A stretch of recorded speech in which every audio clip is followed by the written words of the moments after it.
ভাবিয়ে অনেকদিন পরে বাবার বাড়ি থেকে আসছে, দেশের সার্বিক পরিস্থিতি নজরে রাখতেছিল। আমার আইসকে গাড়ি ভাড়া দাও, তোমরা গাড়ি ভাড়া দিবা যারা নিউজ করছো। আমাকে কেন কেন তোমাকে গাড়ি ভাড়া দিব? 32 নম্বর। তোমরা যেই গল্প বানাইছো আর কইছো যে 32 নম্বরের নিচে আয়না ঘর আছে, তা আমিও গেছি, শখে শখে সারা দেশের মানুষ গেছে, আমরাও গেছি। এক তো তাই এক চোখের মতন চুলের মতন পাওয়া গেছে চুল, কেউ কেউ হাড্ডি গুড্ডি পাওয়া গেছে, হ্যাঁ কেউ কেউ স্কুল ব্যাগ পাওয়া গেছে।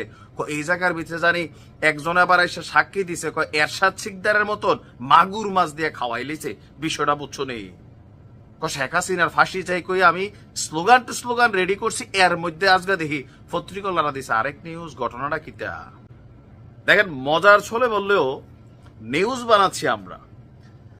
ধানমন্ডি 32 এই মুহূর্তে জাস্ট একটা স্মৃতি, তবে এইটার মাটির নিচে কি আছে এ নিয়ে খুবই রহস্য চলছিল গেল 3 থেকে 4 দিন। তো আজকে সেই রহস্য শেষ হয়েছে।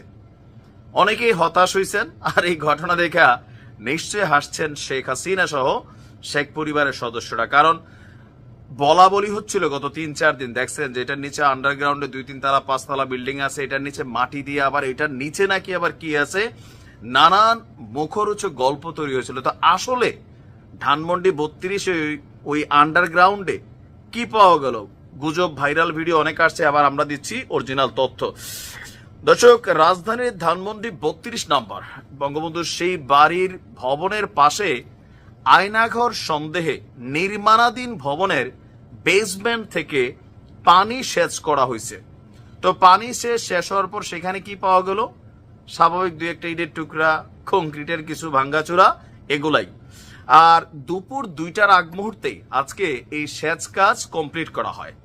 ফায়ার সার্ভিসের পক্ষ থেকে এখনো আনুষ্ঠানিক বিবৃতি না দিলেও গণমাধ্যমগুলো বলছে বেলা 11:30টার দিকে ওই ভবনের সেচ কার্যক্রম শুরু করেছিল ফায়ার সার্ভিসের 3টি ইউনিট।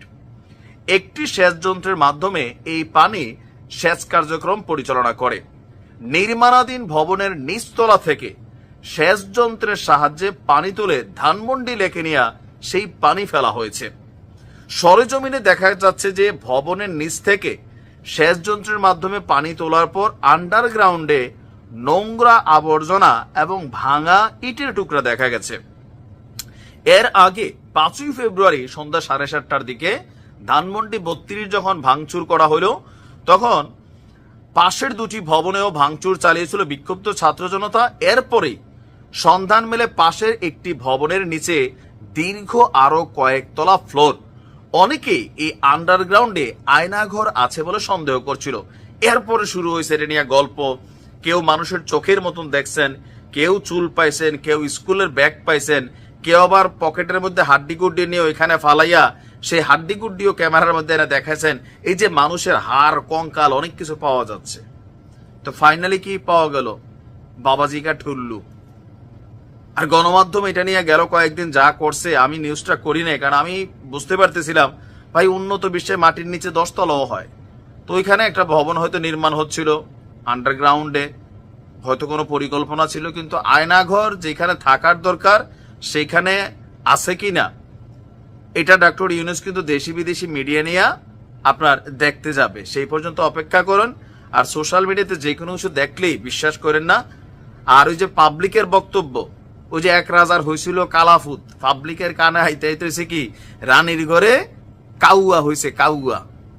কাউয়াছে আবার ওবায়দুল কাদের কাকুর কথা মনে করেন, এটা অন্য কাউয়ার গল্প ছিল। ভালো থাকুন।